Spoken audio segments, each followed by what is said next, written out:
Vous allez voir qu'on ne quitte pas vraiment Jérusalem puisqu'on va revenir en images sur l'un des matchs de foot les plus chauds du championnat israélien. Il s'agit de la rencontre qui oppose le club arabe du nord du pays, Bnei Sakhnin, et le Beitar Jérusalem. Match à haut risque en raison des opinions politiques contraires des supporters des deux clubs et aggravé évidemment par le contexte actuel en Israël. Reportage sur place, Bnei Sakhnin, de Maël Benoliel. D'un côté, la tribune des supporters locaux qui brandissent des drapeaux de la Palestine. De l'autre, celle des visiteurs qui agitent des drapeaux d'Israël. Un match sous haute tension entre l'équipe du Bnei Sakhnin et celle du Beitar Jérusalem. Deux équipes que tout oppose. Et notamment à cause de leurs supporters respectifs, ceux du Beitar qui se réclament de l'extrême droite israélienne et ceux du Bnei Sakhnin pour la plupart des nationalistes arabes israéliens. Un simple match de football qui intervient dans un contexte de violence quotidienne entre juifs et arabes en Israël. Plus de 750 policiers et 250 stadiers ont été mobilisés sur ce match. Un dispositif de sécurité sans précédent pour un face-à-face aussi attendu que redouté.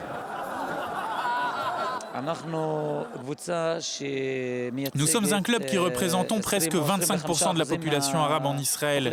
Et nous faisons toujours en sorte de les représenter de la meilleure des façons possibles. Que ce soit la direction du club ou les joueurs, la situation est difficile ces derniers temps.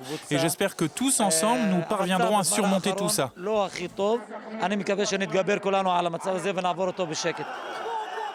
Tout au long de la rencontre, des chants racistes et nationalistes se font entendre de part et d'autre des tribunes. Mort aux Arabes côté Beitar, par l'esprit et le sang nous te protégerons au Al-Aqsa côté Sakhnin.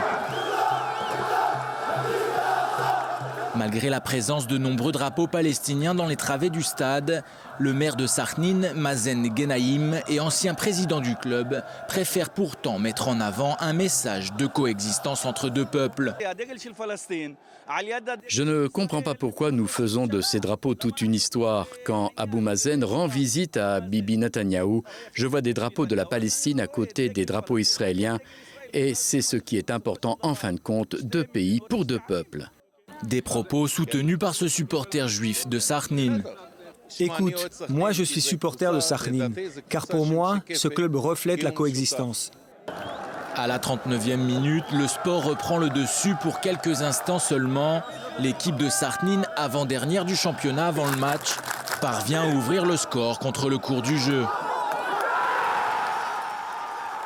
1-0, un score qui n'évoluera pas jusqu'au coup de sifflet final, pour le plus grand bonheur des supporters locaux, et notamment pour ces députés arabes de la Knesset, la radicale Hanin Zohabi en tête.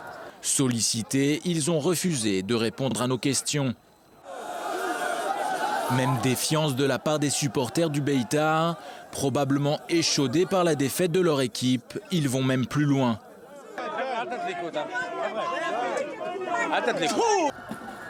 Malgré cela, cette soirée tant redoutée par les autorités israéliennes s'est terminée sans violence majeure. Les célébrations, quant à elles, se sont prolongées jusque tard dans la nuit du côté de Sakhnin, petite ville arabe du nord d'Israël. Voilà, c'est du sport, hein, paraît-il. La culture, tout de suite.